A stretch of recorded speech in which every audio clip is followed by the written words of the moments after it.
gentlemen, we have had the occasion of listening to many speakers talk about the value of education. And I have no doubt in my mind that nobody can debate against the value of education. It is not lost on me that the theme of this particular prize-giving come Education Day is education for the global arena. You know, Honorable Kogo, we are gathered here today, and there are many who may think that this is a small event. But as the wise people say, can the ocean exist in spite of the river? Can the forest exist in spite of the tree? And can the river exist in spite of the little droplets? The truth is that our little efforts is what contributes to the big things that we do. I am moved through the testimonies of those who have spoken before me that in this sub-county you are the only one who has seen the wisdom for the third time to organize an event such as this. In other places, when I said things such as I've said about you, and my audience carried their hand, they would have clapped for you. But it appears to me that this audience has not. You are to be praised. I'm also happy that you have succeeded in putting together all the sectors of education in this part. I've had the advantage of listening to professors of universities. I've had the advantage of listening to the trade union leaders representing different cadres of teachers in the country and in the region. I've had the advantage of listening to the local politicians. I've had the advantage of listening to my good friend, the governor of Nandi, and I've heard the praises and the songs and dances that have been performed by our young men and women who have performed here to demonstrate to us that education is not only the academic aspect of it, but all other aspects which are now being given their pride of place in the new curriculum. We are praising you and those who have worked with you, and we want to encourage you because this is the generation that will ensure that our country realizes our potential. You know, when I read history, and many of us will remember that history, it was said that on the eve of independence we had identified three enemies. That we had identified poverty, we had identified disease, and we had identified ignorance. We therefore, throughout the over 50 years of independence that we regained in 1963, given pride of place to education as the key that will open to us and for us the doors of prosperity. And what we are doing here and what we are reminding our young men and women who are assembled here today is that education is the only thing that equalizes many men and women. If we were to ask those who are assembled here, whether they are professors, whether they are doctors, whether they are lawyers, whether they are teachers, whether they are accountants, whether they are business people, whether they are politicians, they will tell you the single thing that equalizes people is education. Education is the equalizer because it is still true that the mind is the standard of a human being. No matter how tall you are, if your mind does not work well, you are just a tall fool. No matter how short you are, if your mind does not work well, you are just a short fool.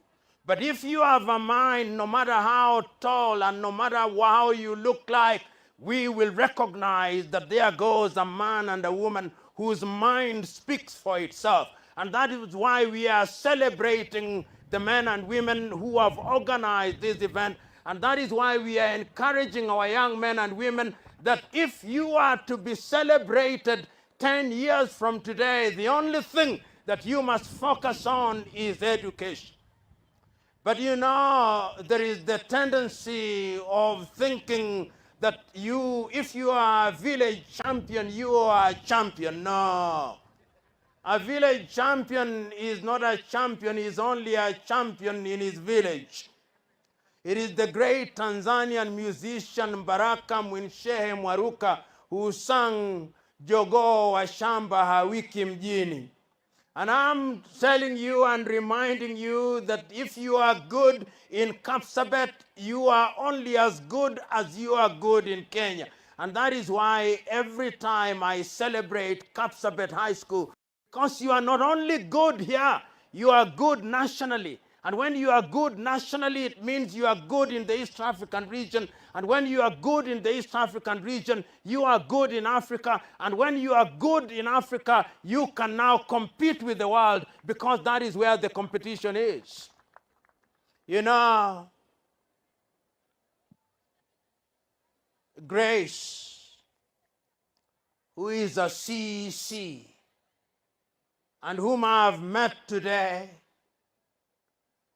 as we were listening to the performances that we were enjoying, we shared, and she told me that she was once a teacher, a high school teacher. She is now a CEC at the level of policy formulation. The beauty of education is that it opens many doors for you. You can choose to be a teacher, and when you are tired of teaching and you are sitting at home, some governor, including my good friend Sang, will identify you and make you a CEC.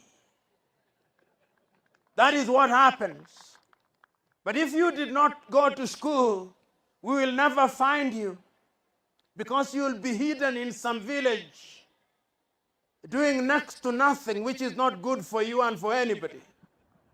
We are therefore encouraging you to use the occasion that you have to ensure that you prepare yourself for tomorrow. The professors who are here will tell you, and I'll name them by name. Professor Ngala was sitting comfortably in his rural home, and sometimes in Mombasa. Then, because he went to school, the President of the Republic of Kenya and other institutions saw the wisdom of choosing a wise man, and behold, he is the chair of Koitalel. If he was a beach boy in Mombasa, he would be walking half naked, being useful to nobody except himself. But today we are celebrating him because of education. Professor Mayo, who is sitting here at Baraton University, the reason why he was selected is because there is something in his mind. The directors of education that you listen to here, they are men and women that we are celebrating because there is something between their ears. And when there is something between your ears, you don't have to tell us. You open your mouth and we know that there is something useful between your ears. Today, therefore, we come here not to make many lengthy speeches. We come here to remind ourselves and to remind the young men and women that there is a future, that the world is looking for new young men. And what are the new young men that the world is looking for? The world is looking for new young men who are disciplined. Because discipline is at the heart of who you are.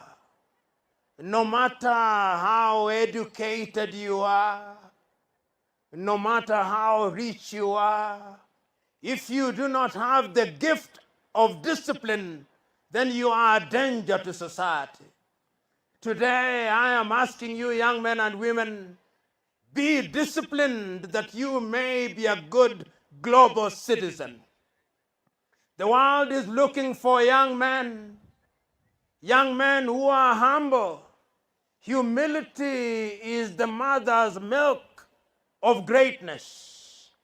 If you see any man or any woman who, because they have gone to school or because they have wealth, are arrogant and shun humility, they are a danger to themselves and danger to society. Today I'm encouraging you young men who are here, embrace the gift of humility.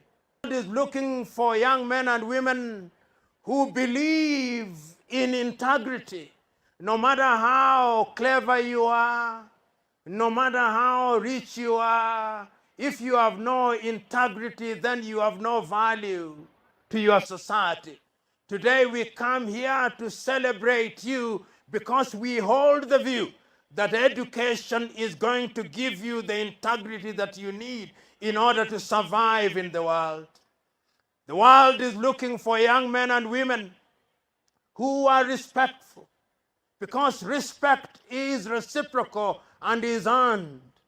You know, many of you who are in positions of authority and have applied for jobs and opportunities, sometimes when you ask for a job elsewhere, they ask you to get a letter from your high school, a letter from your primary school.